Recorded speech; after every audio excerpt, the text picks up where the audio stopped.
and it has different stains on it from terracotta. But it's about 8 inches or so, and it's smooth on the inside and the outside. So you can use it either as a form to build a bowl, like we did with the building bowl, or you can flip it over and it can be a hump mold. So since I've shown you the building bowl technique, we're going to do one this way. So first of all, you basically start with the same process of making a pancake, similar to what we did before. I'm just going to pound this out here,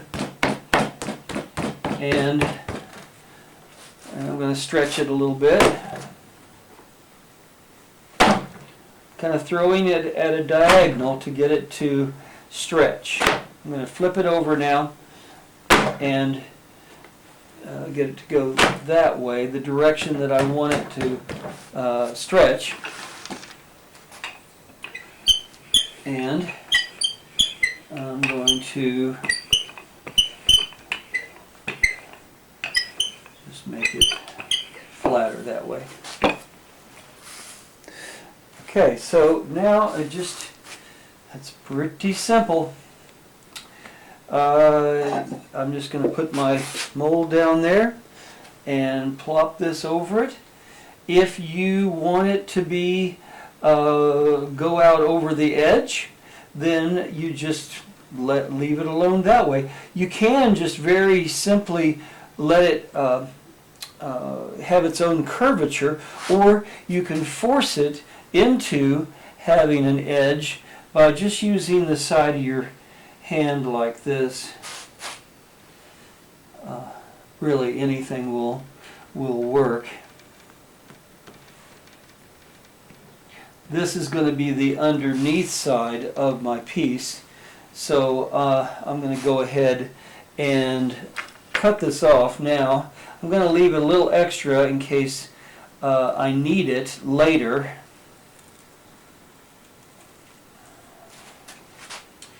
Just a little bit, like half an inch or so.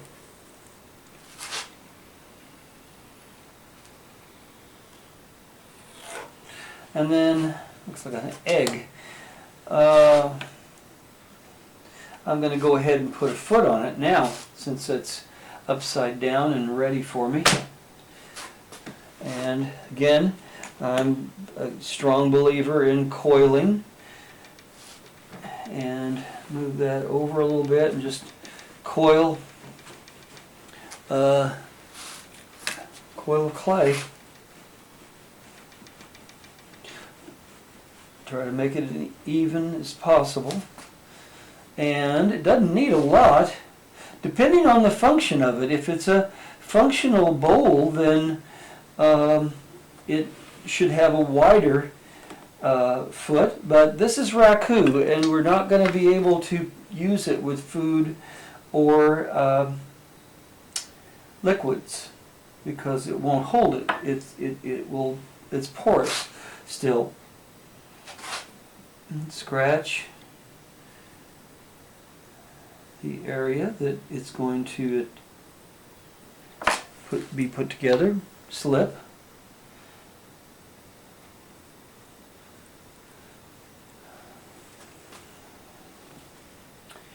And put the donut on. Try to get a smooth side of this.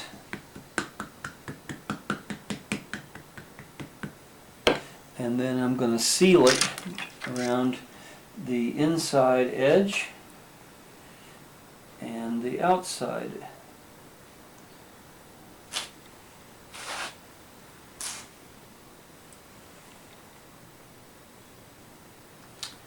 And go ahead and sign it, which is different than you usually do as at the end of things.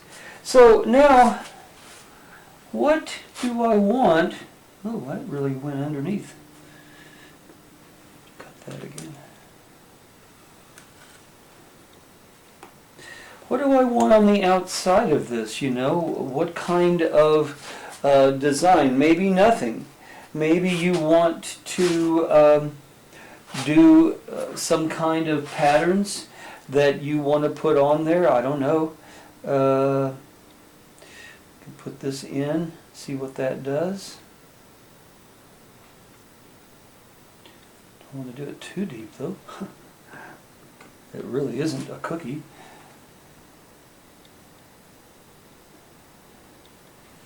And I think that's enough. I'm going to wait and see what that looks like later. Maybe I'll do a little bit of like this one.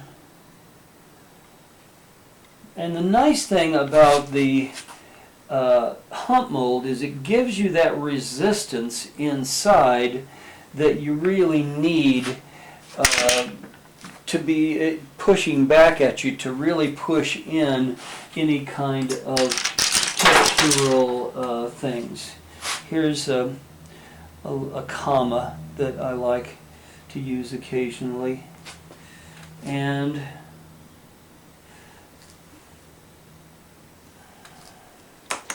now we're going to let it set up a while before we do anything else.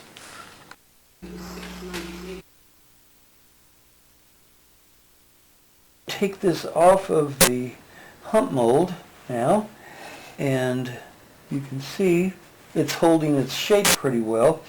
Hump mold.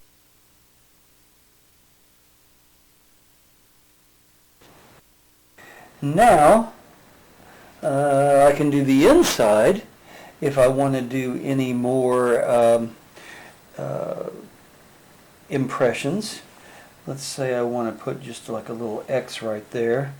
I'm going to leave it fairly simple so that the glaze and other things can do their thing. I could, at this point, I could trim this lip off, and I could use the chamois again like I did before. But I think what I'm going to do is show you another little type of rim to put on these, because you already know that one. So I'm going to just take some more clay and make a coil.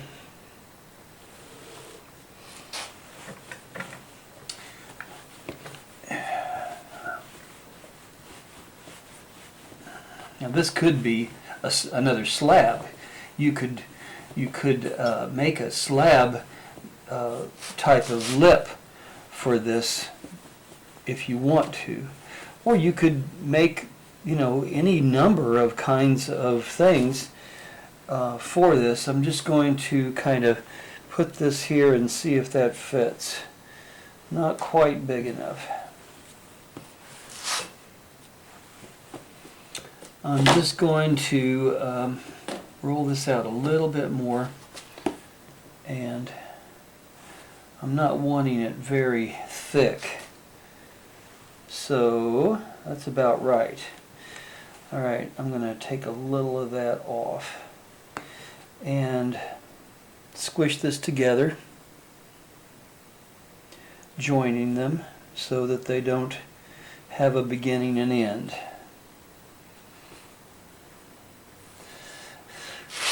And then I'm going to flatten it just by flattening it this way.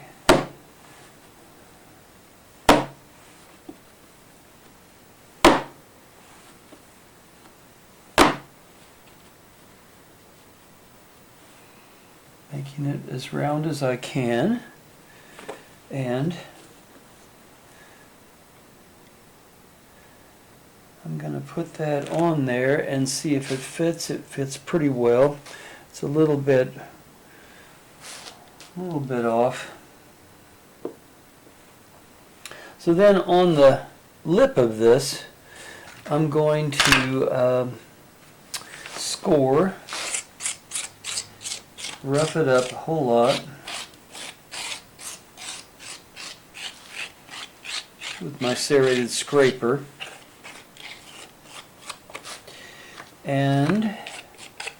Then I'm going to put some slip on it.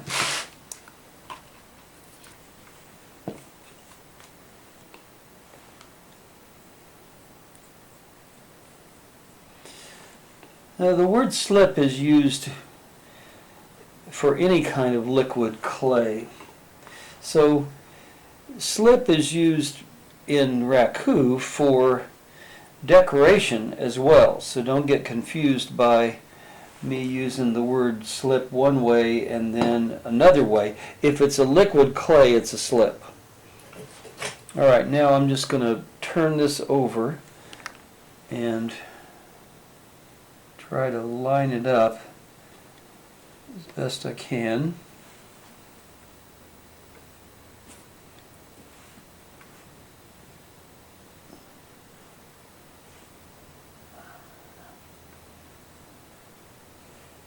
And then what I'm going to do is I'm going to go around and kind of, oops, this one didn't get in there, did it? Let's see if I can pick this up and scooch it underneath it a little bit. This gives me a little bit of a, it's like a Saturn. The rings on Saturn is what I'm kind of thinking about with this. There we go. And I'm just going to push this down into that all the way around.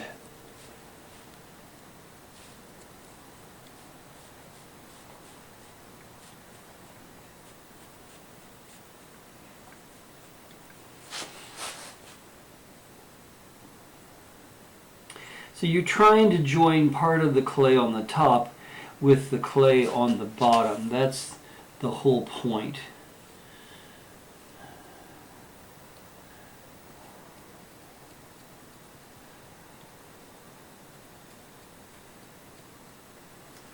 And now I'm going to put another little coil around in that, but a thin one. That it's just used for kind of a reinforcement.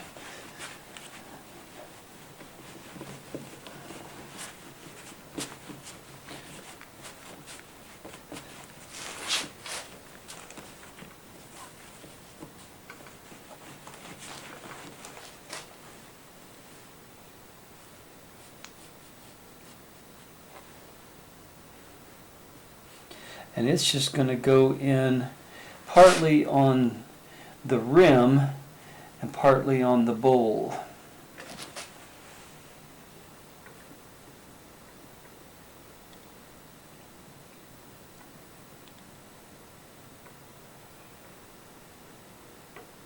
You have to really be conscious of the fact of making these things fit. Now the back of my fettling tool, I'm just going to use to kind of compress that.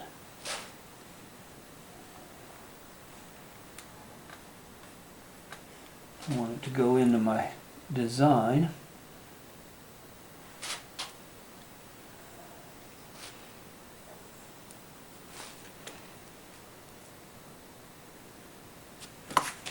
And don't want to get it too thick down in that area, because you want the evenness of thickness to be all the way through the clay. You want it to be the same thickness is what I'm trying to say. Not very well.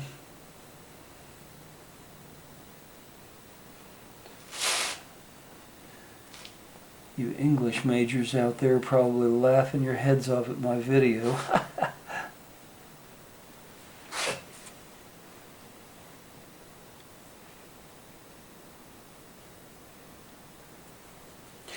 Alright, so that is the, I might do a little bit more on that when it gets drier, but that's what it's going to be like at this point. Now I'm just going to put a line there to kind of be a demarcation line. And now I want to get it up, but it's kind of hard with it on this canvas board, so I'm just going to raise it up and let it fall into my hand, if it will. And then, so then I have this nice little edge that goes around on the inside, and I was really wanting it to hang over a little bit more than it is. Should have made the coil a little bit bigger. So it has this nice undulating, to me, kind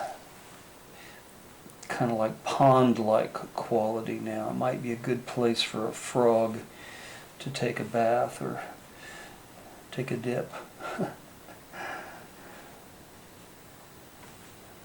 My frog swimming pool. Alright, so put another one in there for the frog. Alright, so that's my hump mold piece that we'll see how it fires.